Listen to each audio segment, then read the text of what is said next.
Congress party, Congress का कार्यकर्ता और सभी लोग हमेशा संघर्ष करना सीखा है। हमने तो आज़ादी की लड़ाई से संघर्ष करना सीखा। कुछ पार्टियां ऐसी हैं जो आज के दिन सत्ता में हैं, जिन्होंने आज़ादी की लड़ाई में कौन सा संघर्ष किया था। ये डबल इंजन से तो बचाएं। अब देखो तो सही क्या हाल है हमारे शहरों के, हमारे गाँवों के क्या हाल हैं। डबल इंजन ने क्या किया पहले।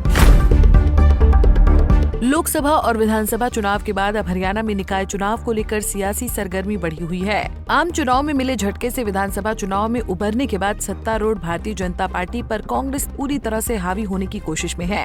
भाजपा नेता लगातार ट्रिपल इंजन की सरकार बनाने का दावा कर रहे हैं, जिस पर पूर्व केंद्रीय मंत्री और कांग्रेस की राष्ट्रीय महासचिव कुमारी सैलजा ने चुटकी ली है। उन्होंने कहा कि डबल इंजन की सरकार में प्रदेश की क्या हालत हुई है, ये किसी से छिपी नहीं है।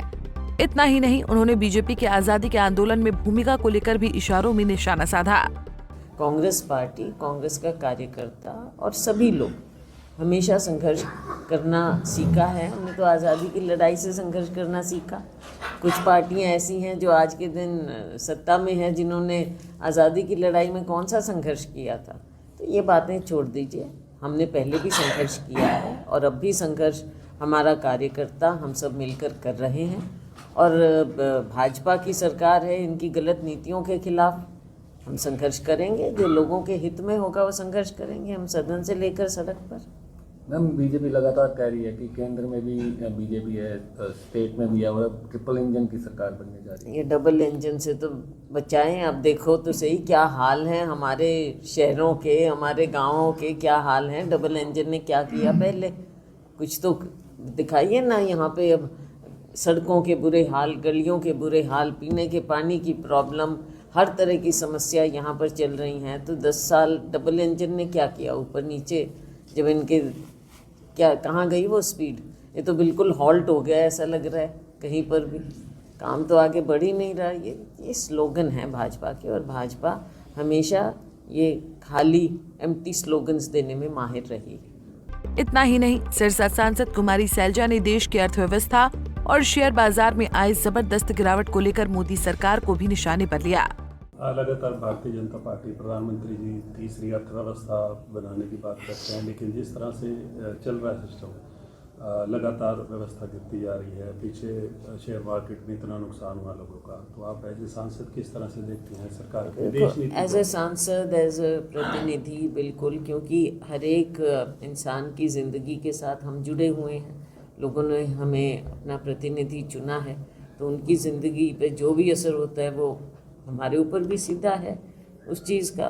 तो अर्थव्यवस्था एक है, ऊपर से मैनेजमेंट, जो कि देश की अर्थव्यवस्था को मैनेज करना, और एक है नीचे। अब आप नीचे से ऊपर कड़ियाँ तो जुड़ी हैं ना। अब देखो हमारा शुरुआत कहाँ से होती है, हमारे किसान से, मजदूर से, अन्नदाता से। वहाँ पर आप अन्नदाता दुखी, मजदूर को मजदूरी नहीं मिलती। कहने को मनरेगा कहते थे, हम मनरेगा रखेंगे, लेकिन कल ही हम गांव के दौरे पर गए, महिलाएं और इतने मिले हमको, और वो कहते हैं कि हमको काम नहीं मिलता।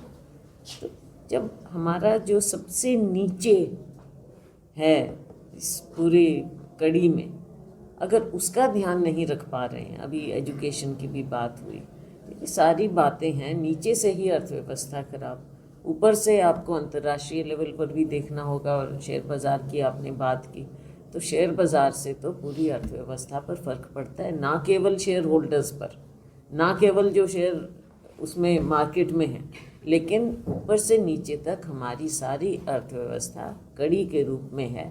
और आज के दिन देश में ऐसा बिल्कुल नहीं लग रहा, ये सरकार की नीतियाँ लाइन पर ही नहीं है। चाहे हम राज्य सरकार की बात करें, चाहे केंद्र सरकार की बात करें, जब तक और हरियाणा पर आइए, ये सरकार बताए 10 साल इनकी सरकार है, डबल इंजन। अब क्या यहाँ पर लेकर आए हैं हरियाणा में, कोई प्रोजेक्ट लाए हैं क्या? एक भी प्रोजेक्ट लाए हैं बता दें। बताते चले कि अंदरूनी गुटबाजी से जूझ रही कांग्रेस के सामने निकाय चुनाव में बेहतर प्रदर्शन करने की चुनौती है। खासकर सिरसा और हिसार में पार्टी का प्रदर्शन कुमारी सैलजा के लिए भी काफी मायने रखता है। ऐसे में अब सबको 12 मार्च यानी परिणाम के दिन का इंतजार है। सिरसा से सतनाम सिंह, पंजाब केसरी टीवी। हमसे जुड़े रहने के लिए हमारे YouTube चैनल को सब्सक्राइब करें और नई वीडियो की नोटिफिकेशन के लिए बेल आइकॉन को दबाएं। अगर आप ये वीडियो Facebook पर देख रहे हैं तो लाइक जरूर करें और ज्यादा से ज्यादा शेयर करें। धन्यवाद।